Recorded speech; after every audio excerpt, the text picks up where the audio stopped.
This right here is me, watching our screw factory during dawn, enjoying my coffee. And this is the sound of nightmares inside this factory.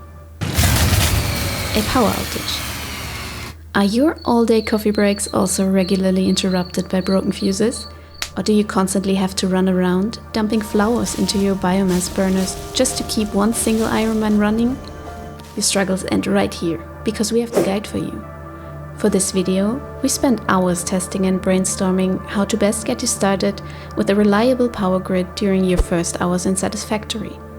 What we are covering today is tailored to early game, but will stay relevant even in later stages of the game, after you unlocked better energy sources than biomass.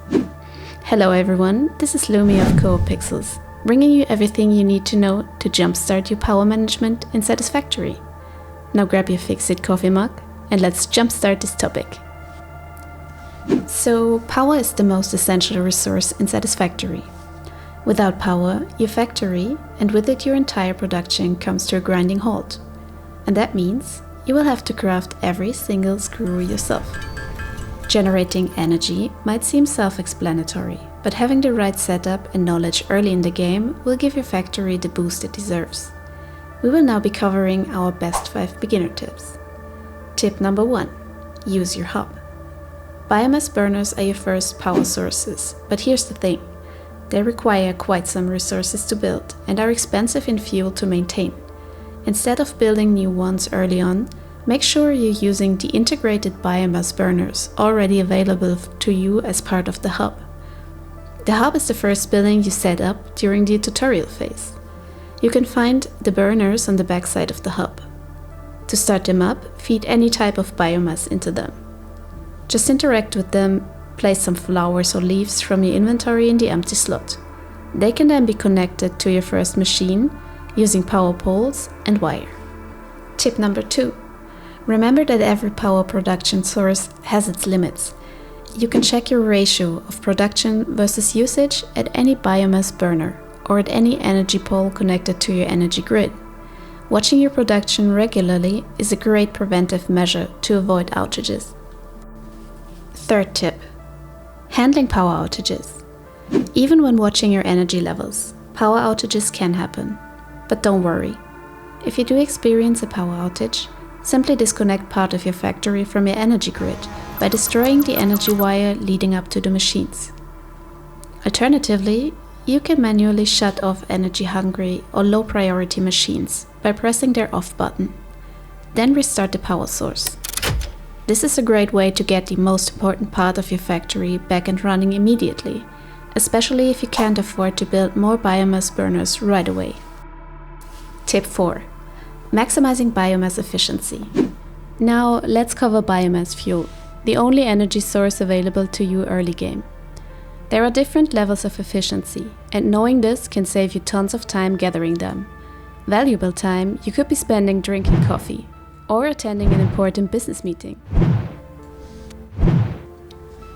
Leaves are the least efficient and burn pretty fast. To get leaves, you have to rip out smaller plants and bushes.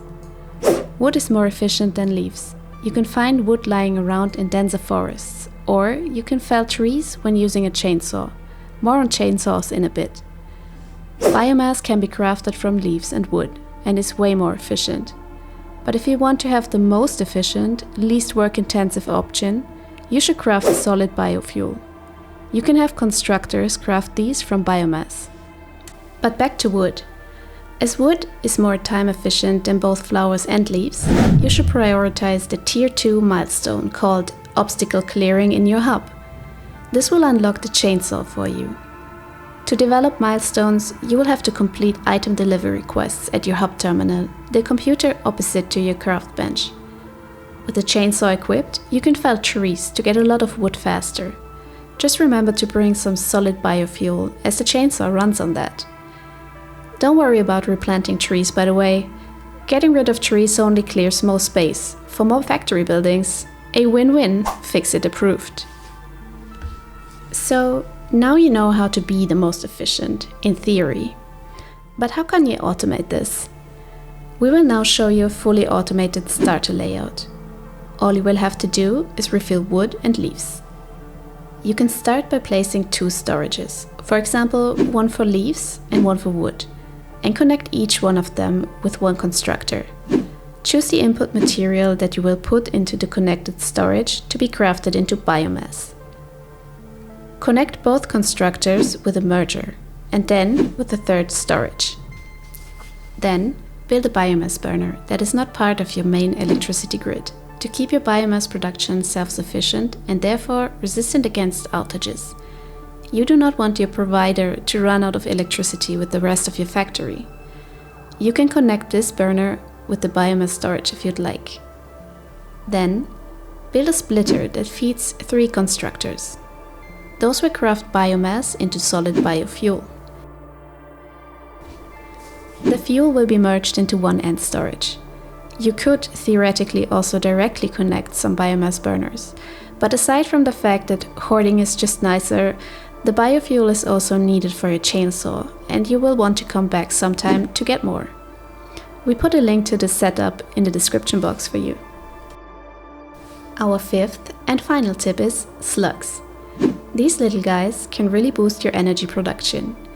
We will talk about how in a bit. First, you will have to find some.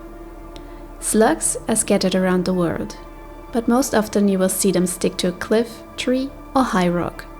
They come in 3 colors: blue, yellow, and pink, and have a glowing particle effect that can be seen even from a distance. If you spot one, go grab it. Once you've collected a slug, take it to your MIM station to research it. This will let you craft slugs into power shards at your workbench. You can then insert the power shard into a biomass burner, boosting your energy output by 50% per power shard. And you can put up to 3 in one machine. And there you have it! With these tips, you'll be able to manage your power efficiently and avoid power outages. Remember, power is fundamental and satisfactory, and with smart management, you can focus on building the factory of your dreams. If you have any questions about managing energy in Satisfactory, ask away in the comments. We're happy to help you out. And if you found this video helpful, give us a big thumbs up to let us know. Every like will save a tree, promise. But that's all from us for today. See you next time.